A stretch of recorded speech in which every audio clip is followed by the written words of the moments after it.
town tonight because they want to start like in 2 weeks, less than 2 weeks. So, don't like doing stuff at the last minute. Okay, we're on. Good evening, everyone, and welcome to the Plaistow Board of Selectmen meeting for February 3rd, 2020. I'd like to call this meeting to order at 6:30 p.m. And Beth, may we have a roll call, please? Select Chair, Ms. Hart. Here. Select Vice Chair, Mr. Kishka. Here. Selectman, Mr. Italian. Here. Selectman, Mr. Blinn. Here. And please note for the record, Mr. Pearson, Town Manager, is present. Would you all rise for the pledge of allegiance, please? To the flag of the United States of America and to the republic for which it stands, one nation, under God, indivisible, with liberty and justice for all. So our first agenda item is to approve meeting minutes, so we have two of them too. So could I ask someone to put a motion on the floor for the approval of the January 22nd? Make a motion that we approve the January 22nd, 2020 minutes. Thank you. May I have a second? I second the motion. All right, is there any discussion on those minutes? Okay, not seeing any. All those in favor say aye. Aye. Opposed, abstain. Motion carries 4-0-0. Next set of meeting minutes is for January 27th, I make a motion that we approve the January 27th, 2020 Board of Selectmen minutes. All right, a second, please. I second the motion. All right, any discussion? No, seeing none, all those in favor? Aye. Aye. Okay, opposed, abstain. All right, that motion also carries 4-0-0. So our first item agenda is Barbara Kishka, and she is going to talk to us a little bit about school warrant number 7, I believe. It's a withdrawal warrant, so I'm going to turn that over to you. Thank you.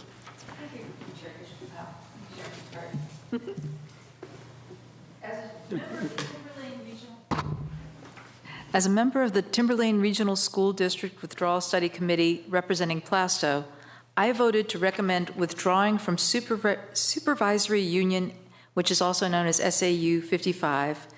The committee voted 6-1 in favor of withdrawing. Can Dean do something about the... Pull back. Okay. Yeah, just pull it back. All right, thanks. Yeah. Let's start with a brief history to get everyone up to speed on our SAU. The purpose of New Hampshire SAUs is to allow towns to band together to realize economies of scale when administering their schools. SAU 55 was formed 100 years ago by the state of New Hampshire. Back then, the state funded the superintendent's position. When the state stopped paying for the superintendent in the 1960s, several towns dropped out of our SAU, leaving the Hampstead and Timberlane districts. Hampstead has kindergarten through 8th grade, sending their high school students to Pinkerton Academy. So their focus is different than Timberlane, which is kindergarten through 12th grade. For almost 20 years, Hampstead and Timberlane have had an uneasy alliance. The SAU does not answer directly to either district's school board. At times, Plaistow felt Hampstead had too much say over spending, when Hampstead contributed less than 25% of the funding. When weighted voting was used, proportional to the financial funding, then Hampstead school members felt outnumbered. In short, both districts felt a lack of local control. The idea to separate is not new. Hampstead voted to study withdrawal twice, once in 2002 and again in 2015. Both times, they felt it was in their financial best interest to stay with SAU 55 due to the services and quality of staff provided. Plaistow's been in this SAU for 100 years, so I looked at the structure beyond the current members of the SAU and the related boards to ensure we are making a good decision for the long term. The main takeaways are there is no significant gain from the union with Hampstead. There's no economy of scale gained from being tied to Hampstead. Rather, it results in a lack of focus on the needs of Timberlane. Number 2, both districts agree that separating will not impact student education. Number 3, we will save money and have more local control in a single district SAU with only one audit, one legal team, one school board, and no separate SAU meetings. Number 4, the withdrawal plan calls for a one-year transition, with single district taking effect in July of 2021. And of course, number 5 is if we have the withdrawal, there will be 100% focus on Timber Lane by the SAU. I was brought into this committee. There was a withdrawal study done last summer. We spent our summer studying lots and lots of withdrawals, lots and lots of regulations, trying to picture what it would look like if we separated. Well, first we had to decide whether it was worth separating. And these are the people that were on the committee. We had a Timber Lane School Board member, Dr. Farah.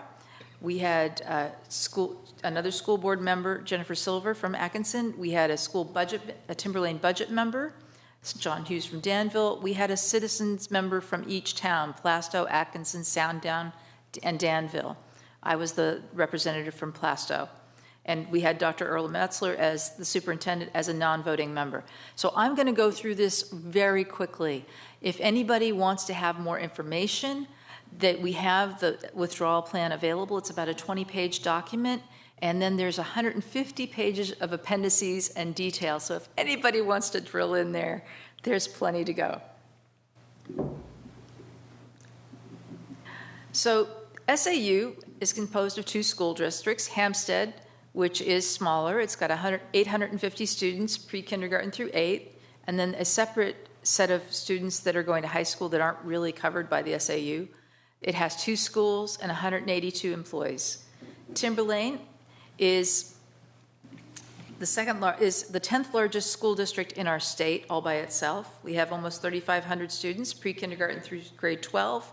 There's 7 schools and 674 employees.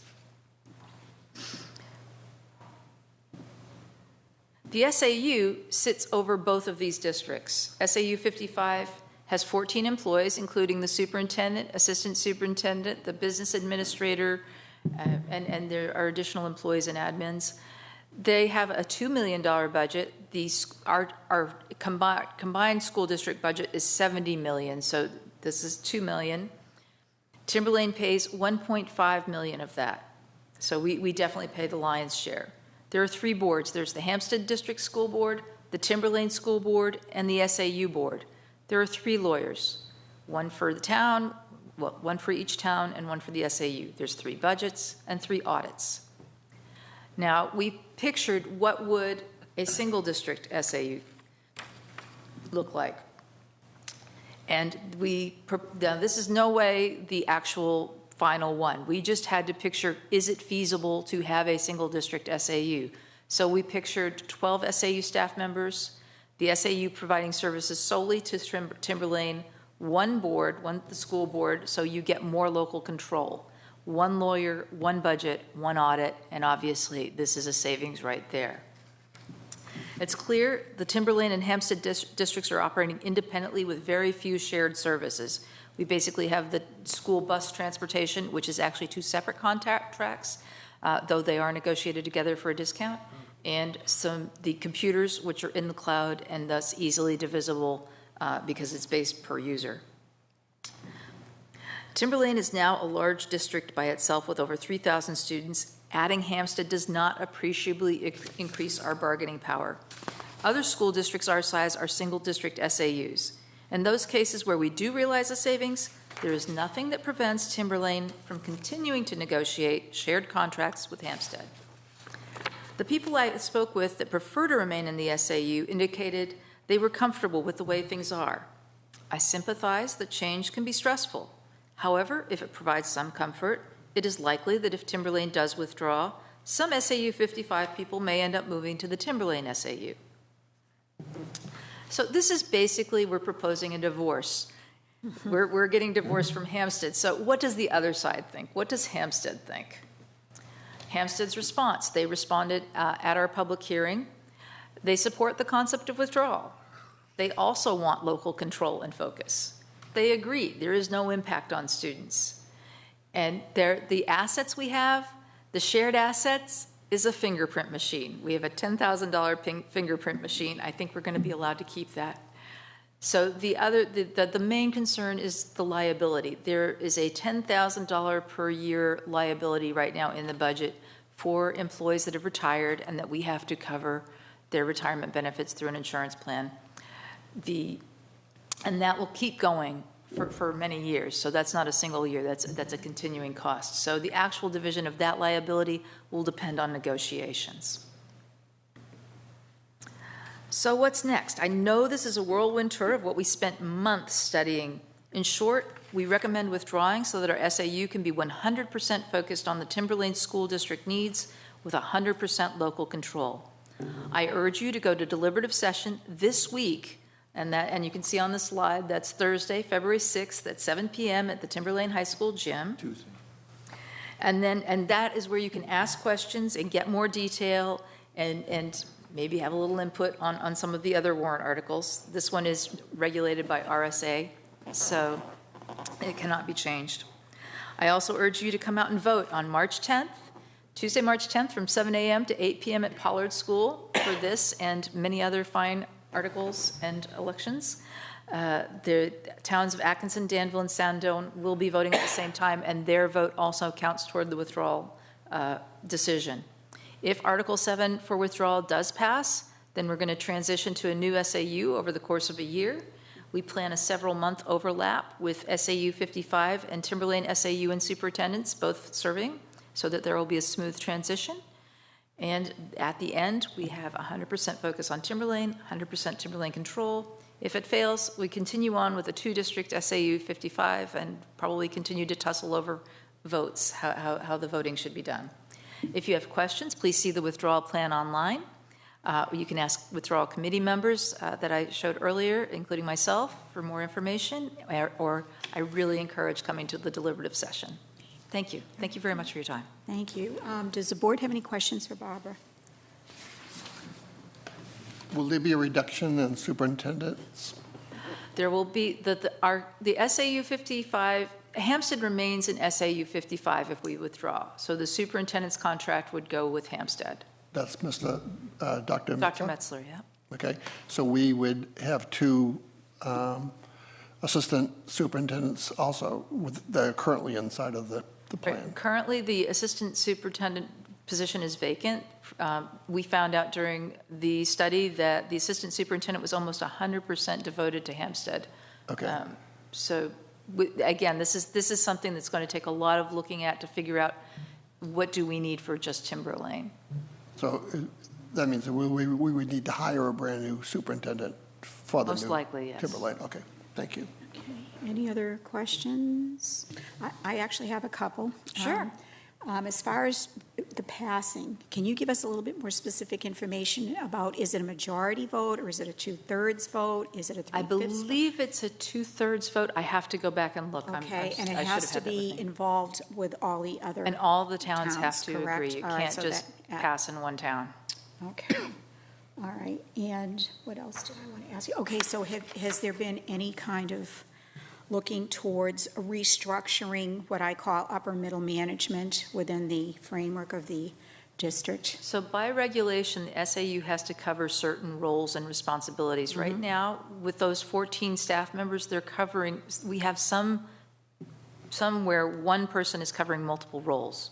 Mm-hmm. So that will probably continue in the new SAU where the roles are split up. We were looking at things like having a assistant superintendent that either specialized in business administration or in personnel. Okay, good. So we would try to be wise about. Okay, excellent, excellent.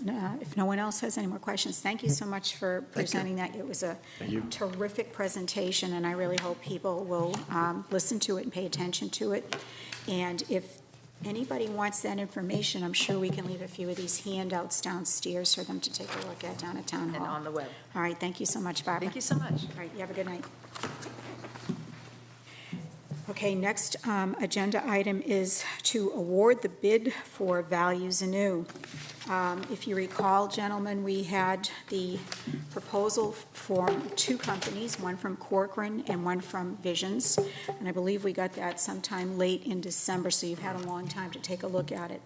Unfortunately, Corcoran kind of pulled themselves out of the running because part of their contract stipulated that their bid would expire on January 23rd, so that's by the wayside.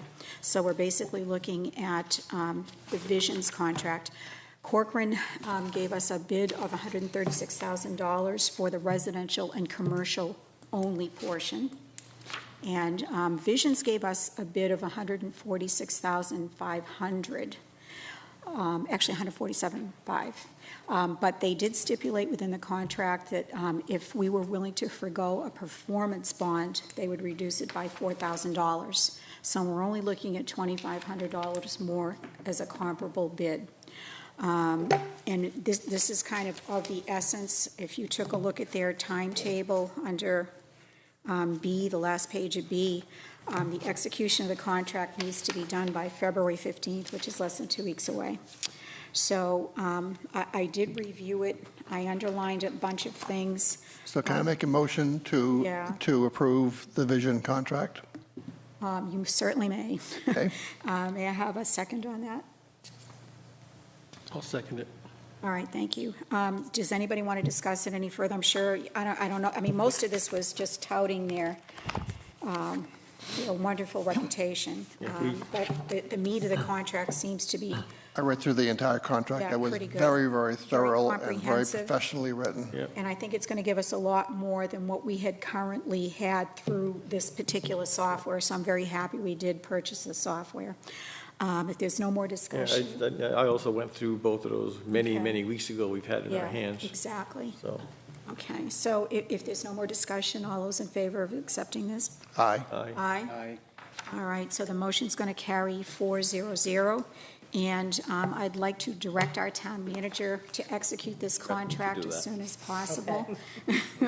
And I believe that on the cover letter, there's a person that you may contact, and you might want to just let him know that, yes, we have approved it, and get a final written copy out so that we're not, right at the last minute wire on getting this contract done. So thank you, guys. That was great. That was easy. Next agenda item is perhaps not going to be so easy. It's an RFP discussion for utility values anew. And, I was remiss in not reminding all of you, as well as the Budget Committee, that there were two separate RFPs. And unfortunately, I was on vacation when that came up, so we are stuck with a $20,000 reduction in the potential cost of an RFP. So, Mark, I don't know if you want to jump in on this, and we did get a handout at the last minute with regards to our loss of tax revenue if we do nothing, and if we just go with the state's DRA valuations. He aptly pointed out that utilities are putting in gas lines and all kinds of other things, so we stand to lose some significant tax revenue if we do not do anything about this. So it's approximately $144,000. Yeah, and another 122, I think, with No, some- that's. is that it? No, it's, No?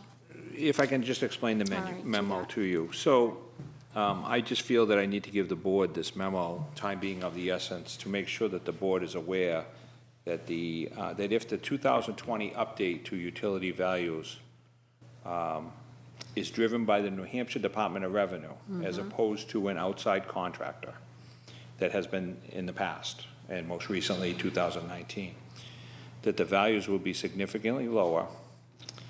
And just by comparison, the 2019 Corcoran utility value, there's a sheet attached to my memo here, and there's two columns. One is the allocated value by New Hampshire Department of Revenue, as an example for 2019. And then there's a column that says town, and there's a value there of $31,160,888, and the New Hampshire Department of Revenue number is $23,722,883. So there's a net difference, a lower value by New Hampshire DRA of $7,438,005. So what Greg and I did, or what Greg did, and then I worked from his document, was the way that they calculate the utility value is that for our purposes, the state education fund is not included in the formula. So you have the municipal, the county, and the local school rate that is. And for 2019, that value is $19.33 per thousand. So that comparison would be that in 2019, if you went by the New Hampshire DRA, you would have lost that $144,776 in revenue. You didn't lose that because you did go by an outside contractor. Right. So what I did was work from Greg's memo and then gave you a little bit of a comparison, because if the values were done in 2020 by an outside contractor, and you actually added in some new utility pipe that's been put in, as we know, through Unitel in town, and I rounded it up just to the 7.5, which is only a $100,000 difference, and then you use the same relative formula to give the reduction in the tax rate for 2020 to the $21.30, and then take out the state portion. I just reduced it down by a symbolic $3 per thousand. That in 2020, if you go with New Hampshire DRA, you're going to lose $122,475. So the question for the board that I framed for you is, does the board decide as soon as possible to contract with an outside vendor to maintain the current utility values with an outside contractor, or do nothing and lose the estimated 2020 tax revenue of $122,475? As a board, and as the Board of Assessors, one could argue that to do nothing is not in the best interest of the Plaistow taxpayers. The lost tax revenue will have to be made up by the other taxpayers. Another argument to do it is the Board of Selectmen and as the Board of Assessors have a fiduciary responsibility to protect the taxpayers from losing revenue, simple cost to benefit, analysis or ratio. So what I'm bringing to you, and I gave you a backup document that is the comparison, and then I gave you the current contract with Corcoran Associates that clearly spells out that this was not part of their contract. This is above and beyond. I just feel that I have to bring this to your attention. It's the board's decision. But I don't want to be remiss in just reminding you that, time being of the essence, you would have to make a decision to find the money in the budget, bottom line budget for 2020, and to contract with somebody right away, and to get that done by April 1st so that you don't sustain that loss of revenue. But it's your call. So I make a motion that we would direct the town manager to issue an RFP for a values anew for the utility property within Plaistow. Okay, do I have a second on that motion? You had your hand up. I'll second it. All right, before we finish this, there needs to be much discussion on this. I guess my first question to you is Corcoran Associates, our current assessor, does do utilities. So my question is are we required to send out an RFP? No? So, because my conversation with her last year, because she actually developed the standards for the values anew, she said we could do the utilities at a separate later date. Right. And that's why you don't have two RFPs right now to deal with. So I guess my thought is, would the board entertain the possibility of offering this not even doing an RFP or offering this contract directly to Corcoran, since they've been in town, they've done the utilities, and this should be a very easy transition for her to do. Well, that was going to be why I raised my hand, is I don't, there's not time. Right. There's no time to do an RFP and get bids in. This is time of the essence. Right now, it's February 3rd, so you have less than 60 days to get all this done before April 1st. Okay, well, the key thing is that you said we did not require a bid. Correct. I was under the impression that we did. So Well- now that I know that, Right, the I'll be budget- more than happy to withdraw my motion if Julian will withdraw a second. Well, I'm trying to, how much approximately is the cost of doing the assessment? My last discussion with her, and I believe her last charge, was between $40,000 and $45,000, and that's why I plugged in the extra 40 grand. So we're about $20,000 to $25,000 short on a budget at this point. My thought is we may be able to pull some money out of the trash collection budget, because I still think it's a little bit heavy, with maybe about 10 or 15 grand. And we'd have to actually, first of all, see if Cochran is willing and able to do it, and if she has the time to do it, number one. And if in fact she does, she would have to give us an invoice for that, and I guess we'd have to work sort of backwards or forwards from that. Are you in agreement? I can make it happen, but I wouldn't want I wouldn't want a ball and chain around me for an RFP, because there's not enough time. Okay, so that's what I'm kind of going with. Time is of the essence. All right. So, do you want to withdraw your I'll second? withdraw my second. Okay, All right, so you want to rephrase your motion? sure.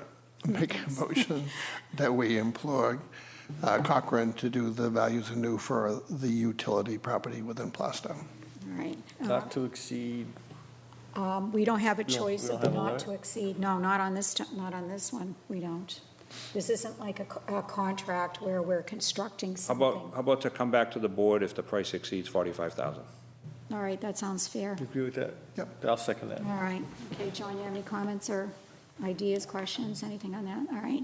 So all those in favor say aye. Aye. Aye. All right, that motion carries 400. And since we are the assessors, if you're comfortable, board, I will take the responsibility to contact Mary Beth, unless you would prefer to do it, but it's really our responsibility, not yours. Okay, if you want to do that, that'd be fine. Yeah, I might need your help, but I will be the first person to ask. So I will contact her first thing tomorrow and ask if she would be willing to put together a proposal for us. When do we have to determine who the new assessor is going to be? Well, that's going to be a third RFP. That's going to probably wind up being discussed probably sometime in April or May of this year, because her contract runs out December 31st of 2020. So we need to send out an RFP, and I'm guessing probably for a 2 or 3 year term with a potential extension of 1 or 2 years. And I already have the RFP for that, actually, because I crafted it last year, and we just never used it. So we'll have to dust it off and take a look at it and see if that's And you're saying appropriate. we have enough probably in this year's budget to cover that? We can pull it from here and there. I mean, I'm looking, Greg and I were looking at the budget, and I don't know if you have another place, too. We can do furloughs in December, if we have to. All right. Yeah, I mean, we're at the front end of the budget now, thank God, but I think I think we can pull some money out of the trash budget. Well, I would respectfully disagree. I think this budget is so tight that in December, I think I could see some budget freezes later in the year, and I can see looking wide and far to see where we can defer things to the following year, because I don't think that there's $20,000 in the budget as the budget is now. I think it's going to be tight, and we would probably be looking to, say, have some people take some time off in December without pay. Well, maybe Cochran will give us a good Well, deal. would they, and I'm sure that the without pay would be potentially either vacation time or accrued time. No, without pay. Without pay at all. Well, that should be our last resort. We obviously have to look at priorities, and getting revenue in is a first priority. So this obviously will be, and I guess as the months unfold, we'll just take a look at how things. Well, I still agree that this is important. Yeah, I don't disagree with you either, and, unfortunately, the end of the year is just a really tough thing, and I probably should have insisted on it a little bit sooner, but I wasn't aware that the RFP for the other stuff didn't go out when it should have, so we'll fix that mistake this year with having plenty of time to send those things out. All right, guys, thank you. I appreciate your cooperation on that. Next item on the agenda is reviewing election day schedules. As you know, and the state requires selectmen to be present during the town elections, and I was told that they expect all of us to be there the whole day, which is not practical or feasible. So what I did was I put together a schedule, and you guys can adjust or to talk to me how you want to do it. But what I did was I stretched it out in blocks of 6 hours with overlap of 2 or 3 hours. And then I will take like a 10 o'clock to the very end, so I'll be like a second or third person throughout most of the day. But the first shift is 6:45 a.m. to 1 p.m. I'll do that. All right, thank you, Greg. The next shift is an 11 o'clock in the morning to 5 o'clock p.m. shift. Yep. All right, John, thank you. You guys are the best. Thank you so much for being so cooperative. And Julian, you mind doing the 3 p.m. to 9 p.m.? Are you good with that? I'd be there anyway. All right, okay. And the only other thing I will ask of you is if either one of you could possibly come back at 8 o'clock to help us count ballots. 8 o'clock. It shouldn't take too much long, but we do it in teams.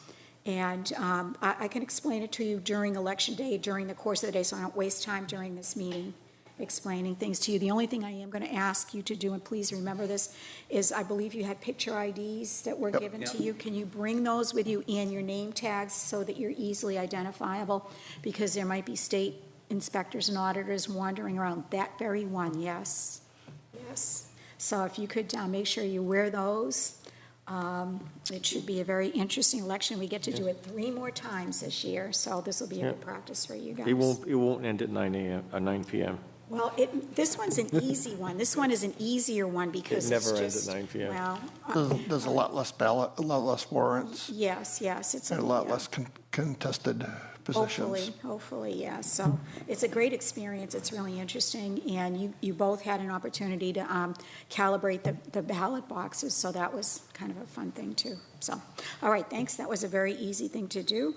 Okay, so the last thing on our agenda is approval of prior meeting minutes from non-public sessions. We're right on target with this. We gradually accumulate them and take care of them as we go along, so we don't have a huge backlog of them. So I believe Beth has a number of them. And I'm just going to caution the board that there's a couple of minutes that are sealed.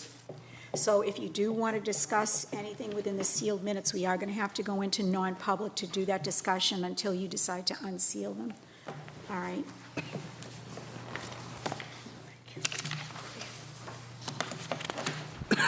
Okay, so the first one is for November 4th of 2019.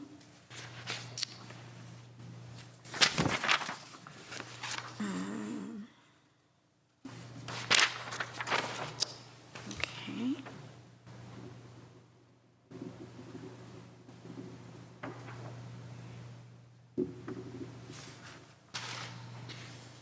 So if you recall, this was in regards to an issue that I believe has already been settled.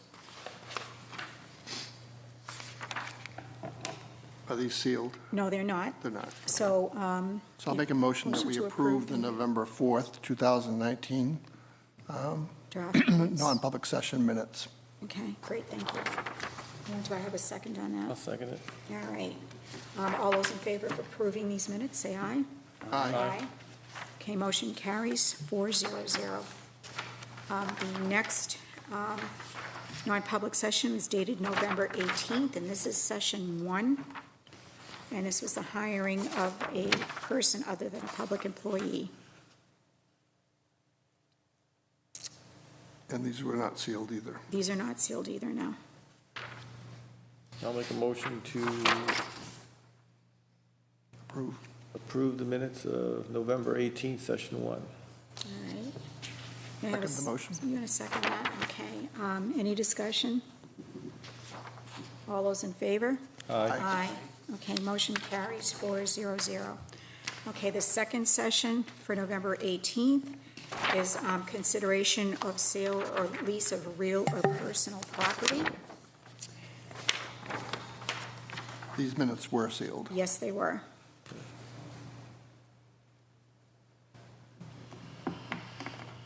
Am I the impression that property has already been taken care of? Yes, yes. So if you make a motion. So can we make a motion to unseal the Okay, minutes right, thank you, yep. of November 18th, 2019, and to approve the minutes? Session 2. Session 2. Yeah. Thank I'll you. second it. Okay. John, are you all, I know we're going through this pretty quick, all right. All those in favor, say aye. Aye. Aye. Okay, motion carries 400. Next meeting minutes is from November 25th, 2019, and it's consideration of legal advice. That's still ongoing, Madam Chairman. And until Oh, we have all that, right. until we have that solved, I'd rather that these Okay, stay we can sealed because it's postpone still that? in negotiation. Okay, that's fine, thank you. Make a motion to approve the minutes and remain sealed. The minutes of Alrighty. November 25th. Second the motion. Okay, any more discussion on that? All right, all those in favor, say aye. Aye. Okay, and then the last one is dated September 9th, 2019. Again, consideration of legal advice. Those are approved, it's just, you may want to unseal them. at this And, right, okay. Oh, wait a minute. Oh, was it? No, okay. All right. So I'll make a motion to unseal the September 9th, 2019 minutes and to approve the minutes. Okay. I second the motion. Seconded, all right. All those in favor? Aye. Aye. Aye. Okay, great. All right, thank you, Charlie. All right, and may I have these back to give to Beth, please? Thank you, thank you, thank you. All righty. Thank you. So we're going to forego the town manager's report for today. And the action item review, we can review those at our next meeting. Don't forget, our next meeting is February 24th, so you guys have 2 weeks off. And we will be doing the town report dedication along with a board meeting then. So does anyone have any other business to conduct tonight before we do selectmen's reports? Do you want me to do town manager's report? We don't have one. Okay, Oh, but we- I You have did? one. Oh, you It's do? verbal. Oh, all Verbal. right, absolutely, yes, if you have something. Please. So the only other thing that I would like, if we can't have them until June, can we have at least one additional month of meetings determined for the Board of Selectmen? You mean beyond the March? Yes, like the month of April. Okay, I'd be happy to do that, and if a different chair is elected in March, then they would adjust that, but that's fine. That's fine, Sure. yeah. I can do that for you. Thank you. I'm sorry, Mark, go ahead. No problem. So, been very busy, so busy before the deliberative session, it was just hard to get to writing a report because there's been a lot of pressure on with a lot of time-sensitive things. Obviously, there was a lot of prep for Saturday for the deliberative session. There was meetings with the rec department, Chairman Bill Coy, about the rec project, the softball fields, drainage, the access to the trails, and assisted Bill with the drawings, the plans, and the PowerPoint. Same thing with the records management PowerPoint. Just a lot of work leading up to deliberative session so that went smoothly. The fire car 2 has been striped, leaded, decaled, and it's in queue for radio and light package. We have 3 cars that are in queue, 1 fire vehicle and 2 police, and we put the priority on the fire because they'll get by with the police vehicles for now, but the fire vehicle, there's only 2 of those, so that's the first priority, and I'm told that will happen within a week, so that will be all set.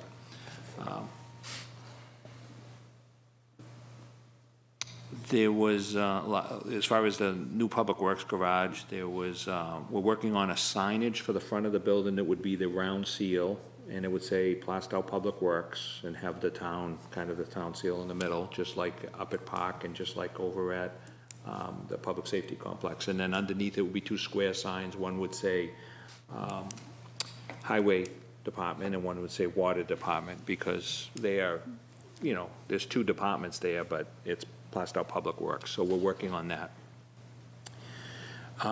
We bought a used 3-phase air compressor from the garage, for the new garage.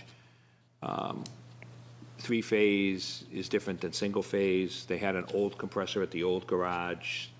old equipment like that doesn't make sense to move. And there still is some utility at the old garage to keep that current compressor there, because the way it is right now is that load is going to be up there loading salt, and if they ever needed to add air to tires or other vehicles that are up there to do that. So I went online and I found a used compressor from a big company, and we end up purchasing it for $1,300 as opposed to buying a new one for $5,000. We hooked it up, and it's like brand new. And it's working real good. And I know you probably know a lot about air compressors, so you can come over and take a look at it, okay? You can do But a some R&M work three-phase, on and it, it right? holds pressure, and it works good, and it's quite. I don't know the horsepower. It's on the motor. I just never paid attention to it. But it's an 80-gallon. It's a vertical. It's got oil in the motor there, in the compressor. It's got a cooling radiator with it to keep the radiator cool. It's got an automatic bleeder valve for the water if it gets any condensation. But you have to come over and look at it and tell us if it meets your specifications. They're continuing to move equipment and vehicles into the new garage. Anything that was a vehicle that was left outside up at the old garage, for instance, the wood chipper and the blower and the blue New Holland tractor that was left outside, those are going to be moved to the inside of the old building. They'll keep the loader up there as the last vehicle in, first vehicle out. And then all the big equipment and daily equipment's going to be down here at the new garage. They're still moving in, they're still organizing, and they'll eventually get everything, pretty much everything out of the old building, but it's still a move, and they're moving stuff daily. This weather's helping out because they have plenty to do. We're keeping them busy every day. We purchased a flammable cabinet and installed that, and all the flammables will be in the cabinet, and we'll eventually call up the insurance company to come down and take a look at the garage and inspect it. But we met with them during the construction for direction from them so that we didn't have to do this twice, putting everything where they wanted it and ordering the cabinets and having everything that they wanted. So we're going to be good with the inspection that they come down and they look at.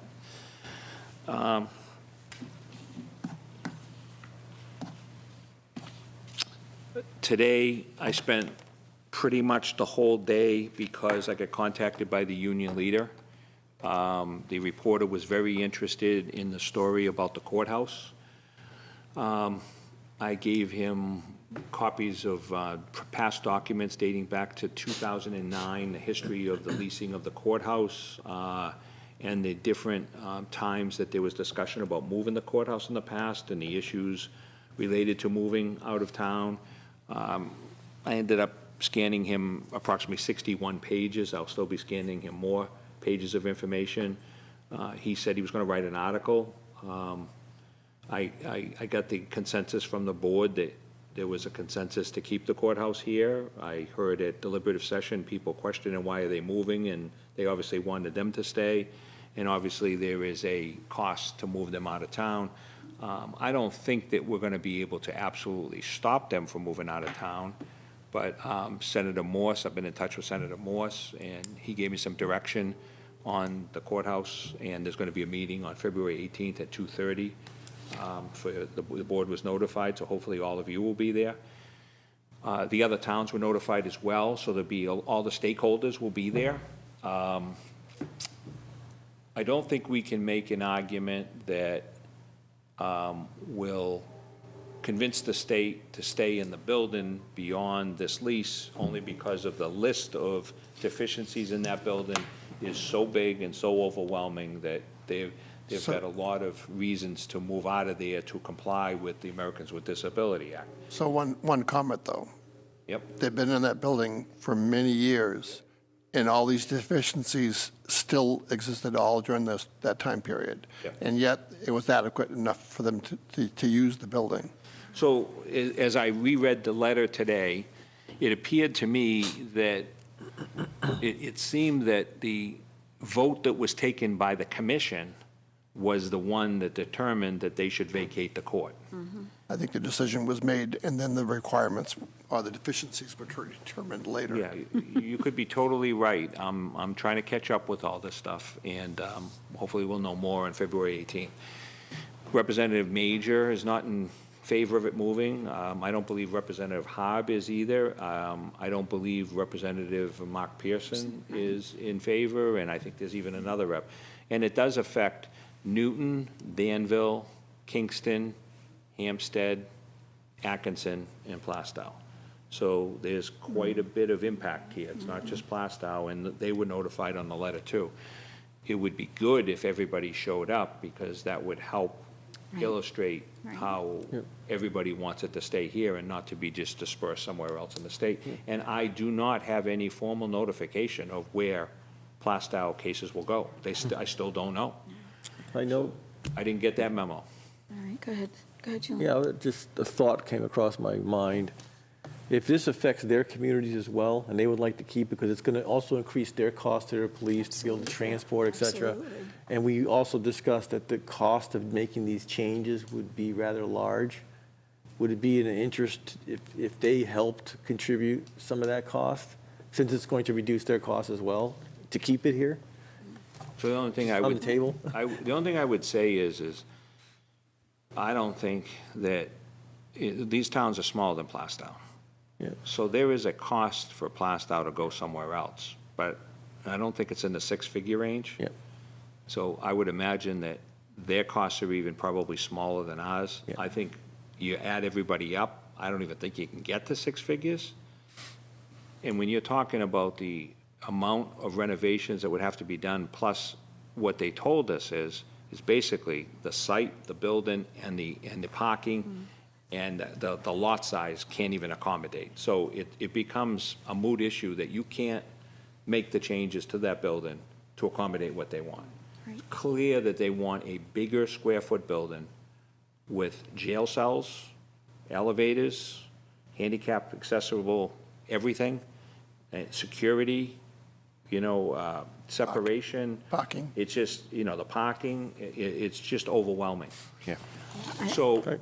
what I would say is that you as a board have an opportunity to look at your inventory of land, and there is the pieces of land next to the YMCA, and I believe there's 3 parcels. There's 2 in the front, one's wetter than the other, and those were put up for sale, and they weren't sold. And then there's another piece behind. So my quick thought is perhaps that's something that you could look at and say, could we direct the state to look at these pieces? Could we work with the state and try to work with them to locate the courthouse on our land, and then you decide how to do it? The other thing is there is land available on Route 125, and I won't say who I talked to, but there is land available, and acres and acres and acres available. And I don't think that the price is outrageous. I don't think that it's really up in the 6-figure range per acre. I think it's in the 5-figure range, and depending if they needed 5 acres or they needed 6 acres or something, there is land available.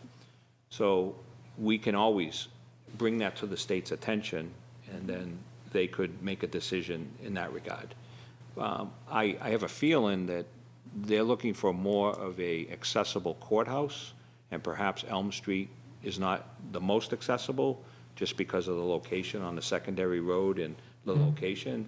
Seems to me that Route 125 corridor would be a whole lot easier for people to find and so forth, but I can't speak for the state. I'm just throwing out ideas, and that's what I'm going to continue to do to see if we can't massage this to have the state look at sites in Plaistow, because that's the consensus I have for the board, so I will do that. Unless you say, don't do it, we don't want it, let them go, then I'll follow that too. No. So I still see people shaking in the affirmative that you want to continue to do this. Yes, absolutely, yeah, absolutely. Yes. yes. Part 2 of this is, let's assume that they are going to vacate that building. We still have the building. We need to figure out what we're going to do with it.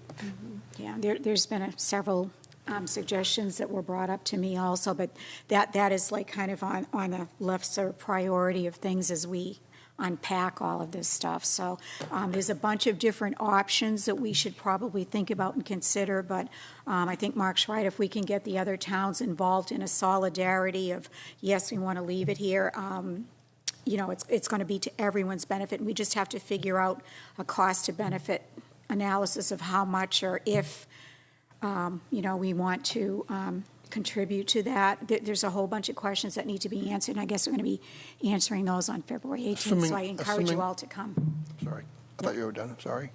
Assuming that the land, let's say a lot of land was available, the time frame to build that court is going to go way, way past was it May 1st, or was it the end of May? May 1st, I think I it think it was. was May Absolutely.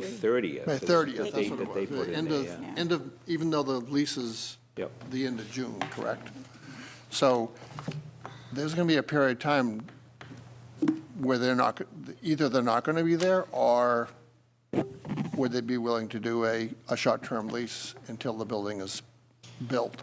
You know, I can't speak for them, but this is the first opportunity I've had to say publicly what I knew last year when they came to me to do the one-year extension. What was said to me was that they were going to look for another location in In Plaistow. Plaistow. So when I signed the lease, I had confidence that they were looking for another space in Plaistow, and I hadn't heard from anybody. And the first time I heard was when you heard and you got the letter. Right. So I thought the same thing, that perhaps they are still looking, but they would take it year by year, and then they would perhaps renew for another year because they were going to work on another location. But I also don't think it's going to take 1 year to find a location and another year to build the building, because this goes through the channels up in Concord and has to be funded and has to be approved. I think you're looking at a 3 or 4 year cycle. Now, I also know that the county, which is not part of the state building, yeah. Facilities, but it's semi-related, and here's why.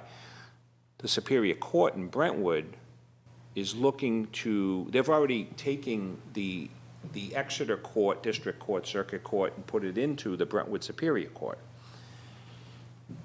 And they're looking to move the county attorney's office and the Registry of Deeds office out of the courthouse and build another facility over by the county facility over in the other part of Brentwood by the jail. And then they were looking to move the sheriff's office out of the jail and build another building. So there's a whole lot of proposals to move people around, and it's because of space allocation.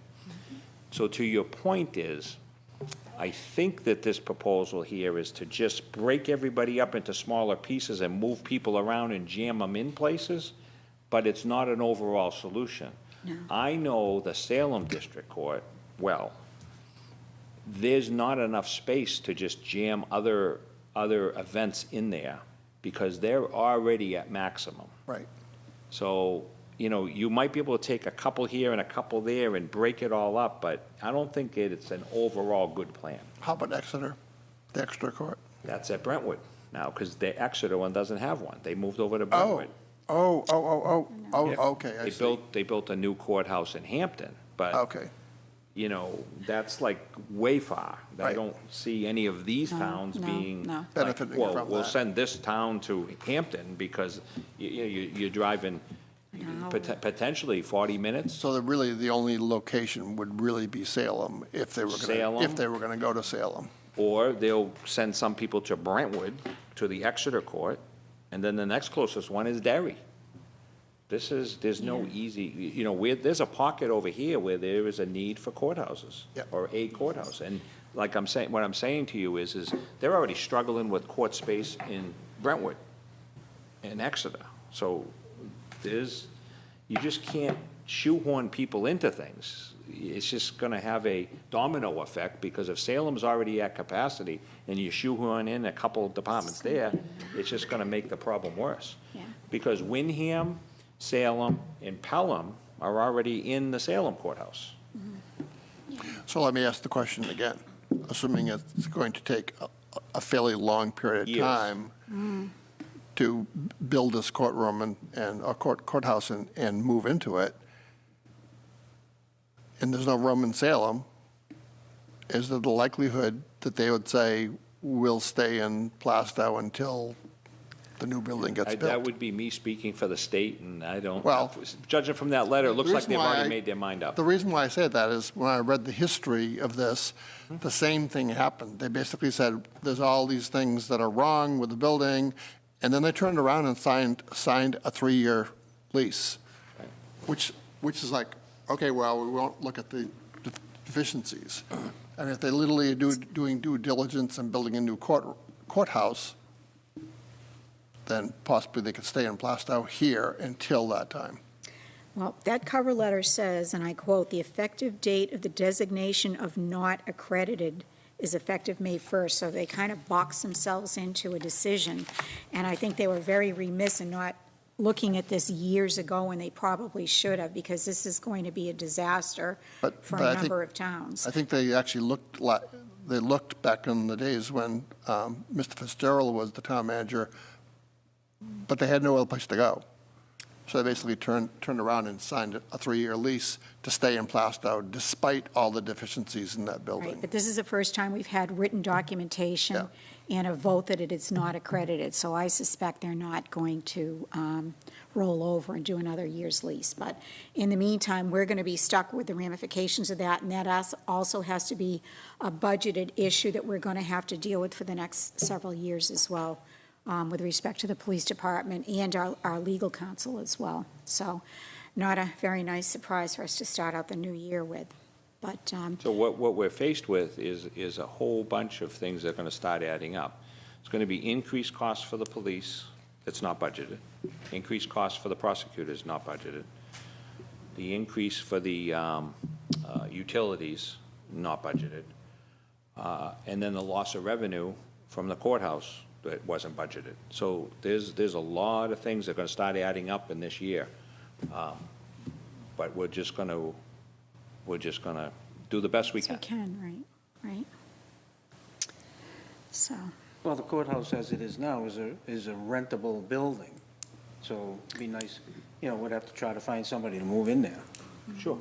yeah, and I'm sure that we So could. the loss of rent is just shy of $4,000 a month, maybe it's $3,800.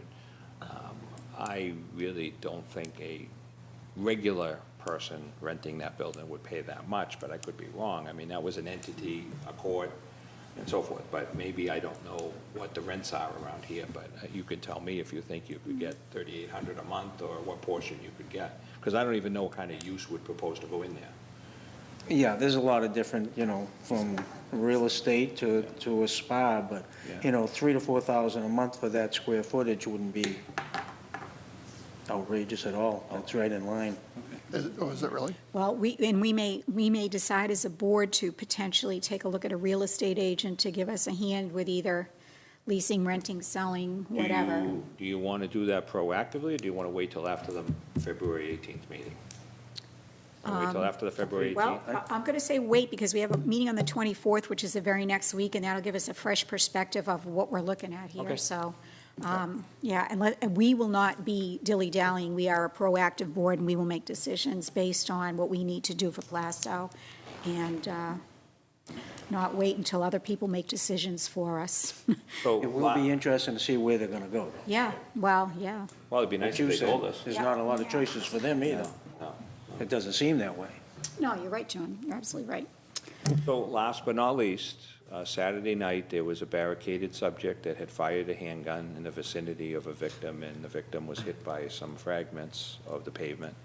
And the person took up barricade in a place, and the police department responded and held people over and called in other people and controlled the situation and called in New Hampshire State Police SWAT and worked hard to get a hold of judges, which I understand was a feat in itself, that they went through at least 10 judges' phone numbers and they wouldn't answer the phone. And he found one that did, and then to get some search warrants signed while this whole thing was going on. And then later called back that judge, and that judge didn't even pick up the phone. So, it's frustrating when you're in the middle of the night and you have numbers and people don't even answer their phones, but that's a different issue.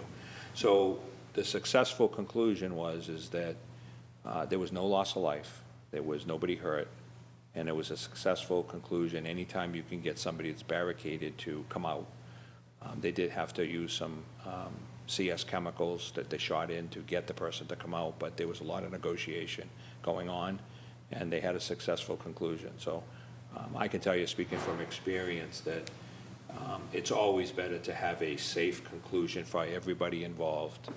There is, sometimes these things could go on for a day or two, but at the end of the day, you always want it to be with this kind of conclusion, that nobody gets hurt and there's no loss of life. And so there's a lot of restraint, and there's a lot of patience, and there's a lot of resources. There is no cost to the town for the state police to come in to do this. They had over 20 troopers, state police personnel, to do this for at least 6 hours. So in the 2020 budget was a proposal for $5,500 for the police department to join the regional, Southern New Hampshire Regional SWAT team, which is an annual fee, and then when you call for something like this, they come. So, you know, state police comes from wide and far. There's a delay in response. They got there by 2, which was a pretty good response from about 11:30 till 2. Still 2.5 hours to get everybody there. The regional SWAT team can get here quicker. They can get here within an hour. And you may not think that well, an hour, 2.5 hours, it makes a big difference. If it's cold out, if you don't have enough officers, if you've got a volatile situation, if you've got an active shooter, 2.5 hours is a long time as compared to an hour. So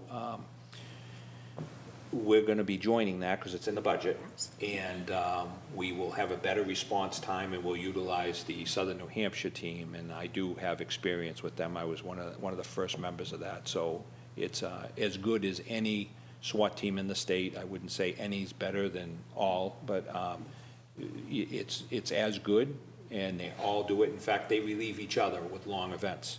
For instance, if there was an event here just like this weekend and Southern New Hampshire was here, or vice versa, the state was here, they could call the other agency to come in to take over for them. That's a common thing that happens. Even Manchester, that has their own, after a period of time, they need to call somebody in to relieve them. So it's a nice sharing thing that goes on around the state, because there's one on the seacoast, there's one up north, there's the state, there's a Southern New Hampshire, there's one out in the western part of the state. So I'm just getting you ready to understand that as these incidents happen or unfold, that we're going to be well suited to have this type of coverage, and this can happen, and it does happen, and we're just hoping that it always has this type of conclusion. But the state police, along with the Plaistow police, did an excellent job and came to the right conclusion, and there was no loss of life. So it's important that you know that we're ready and prepared to handle those, and we'll take them one at a time. And just that one event more than paid for the dues for years beyond. And it is to the credit of Chief Mullen and all of our male and female girls and boys in blue, that they're well-trained, well-organized, and they have the right equipment to do this, because, as Mark said, every positive outcome just makes our department shine. And we live in a safe community, and a lot of communities cannot brag about that, but we certainly can. And we live in a community that's well-run and well-managed, and that is a privilege to live here as far as I'm concerned. So I shout out to our police department and our chief. Thank you from the bottom of our hearts for keeping us safe in the middle of the night when we're sleeping and we have no idea what's going on. But, we sleep tight every night because they're on the job. So thank you, guys. So as you know, I emailed you in the morning because I Yes. knew I got a phone call, he calls me, I knew, and I didn't go, I stayed at home, but I was in touch with him, he kept me informed during the night, and I waited till the morning, till I had more information to give you, and then I let you know, because we got the conclusion around 6:30, and I let you know shortly thereafter, which is what I will do.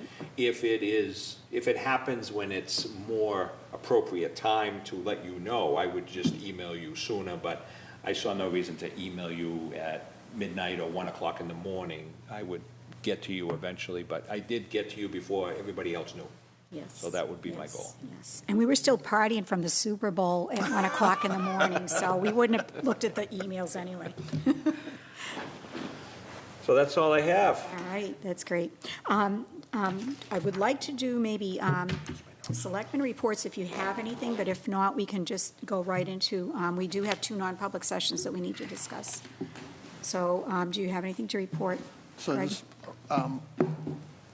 one little minor thing, because since we had the deliberative session, I talked with Greg Kobe this morning, and before the deliberative session, the budget was a reduction of 2.8%. After the budget was raised by $74,000, the new reduction is a minus 2.11%. Okay, great, excellent, thank you. So, All right, that's it. Julian, do you have something for us? Anything? No, John, how about you? I went to a recreation meeting, and I think the theme is friendly neighbors. There was a couple. Oh, is that Old Home Day? Yeah. Yeah, for okay. the Old Home Day. Okay. And I heard they were getting bids for the fireworks, which is good. Oh, good, all right. And I also went to an Elder Affairs meeting, and there's, within the next couple of weeks, I'll have some reports on what's going on. There's quite a bit that they're going to be doing, so, but next meeting, I'll have some dates. Excellent, okay, great. That's it. Okay, good. Well, I didn't think I was busy, but apparently I was. Last year, I spoke with our state rep, Mr. Bob Harb, about looking into a 2-tiered tax system for the commercial properties versus the residential, because we really have to do something, and just new software and new assessors may not cut it. So he actually got the bill put through the House, and it is going to be put before the House sometime soon. So when I find out when that is, I will let you guys know, and I would encourage people to go up to the House and support this bill, because we do need some tax relief on our properties. I attended a park engineering management meeting with the engineers who are looking into proper drainage and setting up for the softball field and the Mount Misery field. We did the open house for the public works facility, and that was really fun. I think we had about 40 people that came over the weekend, and it was a great, magnificent piece of work. We did the water workshop on Monday. And somebody, Oh, I'm sorry. oh, no, go ahead, No, I interrupt. just complimented Mark. He did a great job on that Yes, garage. yes, he brought that price in for less than half of what it would have cost us to do it with an outside contractor, so. Can you The build next a time I pool? want to build a new house, you are the first person I'm going to call. I'm thinking $47, right, per square foot, and that's what I'm kind of thinking of, no? If I could do that, I'd be building myself houses every day. All right, I we don't have to think you call can buy, Trump. I don't think you can buy materials for less than 100. Well, you managed to do it, and it's a beautiful facility, so hopefully more people will come and enjoy it. We had a water workshop on Monday. We calibrated voting machines on Friday. We went to the deliberative session, and that was a pretty full week, so we did a lot of stuff. We always do a lot of stuff, which I'm very grateful that you gentlemen are working board members. So if no one else has any other business, I'd like to have someone put a motion on the floor to go into non-public session for, I think I'd like to do emergency functions related to terrorism. So if someone could put a motion on the floor, that would be great. Make a motion that we close the public session and go into non-public for RSA 91A:3, 2I, emergency functions related to terrorism. All right, may I have a second for that, please? I second it. All right, we'll have John second it, and Beth, would you do a voice vote, please? Ms. Hart? Yes. Ms. Keishka? Yes. Ms. Italian? Here, yes? Mr. Plum? Yes. So we're going to end the public session at 7:40, and we will now go into non-public session. Thank you.